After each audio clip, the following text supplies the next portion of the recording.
Dikatain nguber harta karena nggak pernah libur jualan. Kalau saya kembali lagi sama Bu Mai. Tonton video sampai habis kalau kalian mau dengerin cerita Bu Mai sampai selesai. Di sini Bu Mai ceritanya sambil aktivitas ya, say. Oke, langsung saja. Di sini Bu Mai mau cerita kenapa Bu Mai itu nggak pernah libur jualan. Emang bener Bu Mai itu nggak pernah libur jualan. Bisa dibilang itu 1 bulan 1 kali, kalau nggak 2 kali. Jadi awal puasa sampai Lebaran ini Bu Mai itu belum libur sama sekali. Ada yang tahu teman-teman kenapa nggak libur sama sekali? Sebenarnya Bu Mai itu nggak asing lagi dengan pertanyaan kok nggak pernah libur. Nggak pernah libur, wah duitnya numpuk. Cari duit terus nguber harta ya. Jualannya laris nih, uangnya buat apa? Tapi setelah Bu Mai denger itu, di dalam hati cuma bisa ngaminin aja. Siapa tahu nanti beneran ya nggak sih? Oke, jadi Bu Mai akan bilang kenapa nggak pernah libur sama sekali. Jadi alasannya, 1, punya rumah dan mobil itu nggak murah, butuh duit banyak. Dan kedua, angsuran BRI nggak pernah libur. Alhamdulillah tuh Bu Mai lagi dikasih rezeki sama Allah tuh banyak banget. Dari yang jualannya Bu Mai tuh laris terus sampai badan sehat hati senang, itu Bu Mai jauh lebih bersyukur daripada nggak ngapa-ngapain sama sekali. Justru kalau Bu Mai libur itu pengeluarannya 2 kali lipat, malah tambah banyak dari hari biasanya. Dan pelanggan-pelanggan itu pasti pada kecelek kalau mau beli es atau jajan di warung Bu Mai kok tutup. Mumpung juga Bu Mai dan Pak Suami itu masih muda, jadi masih banyak banget rintangan-rintangan atau perjalanan Bu Mai yang Bu Mai tempuh. Dan aku sama Pak Suami itu juga punya wishlist yang belum tercapai. Jadi nggak ada salahnya aku dan Pak Suami itu semangat jualannya. Di balik perjuangannya Bu Mai itu nggak lupa ada doa-doa yang Bu Mai panjatkan setiap malam, setiap mau tidur, setiap sholat, dimanapun dan kapanpun, agar dilancarkan rezekinya, diberi rezeki yang melimpah, diberikan kesehatan selalu dan dalam lindungan Allah selamat dunia akhirat. Di sini Bu Mai akan jelasin kenapa tadi Bu Mai sebut bank. Ya, Bu Mai itu dulu ambil bank uang pinjaman ya untuk modal jualan es pertama kali. Jadi Bu Mai itu dulu awal jualan nggak ada yang modalin sama sekali. Kita sama Pak Suami itu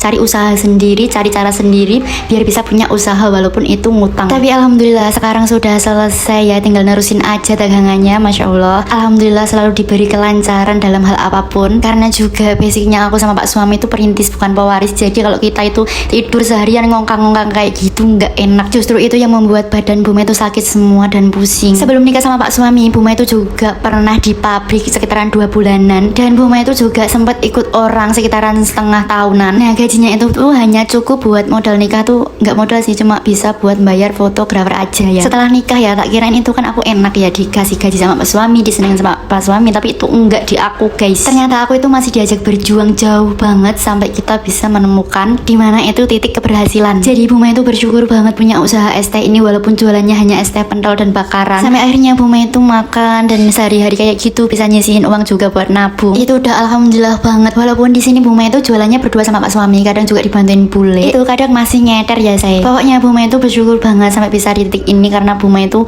mau beli apa-apa itu nggak harus ngempet dulu, pengen kesana kesini juga oke. Dan alhamdulillah dikasih usaha lancar. Apapun pekerjaanmu itu sayangilah walaupun tidak membuat kaya.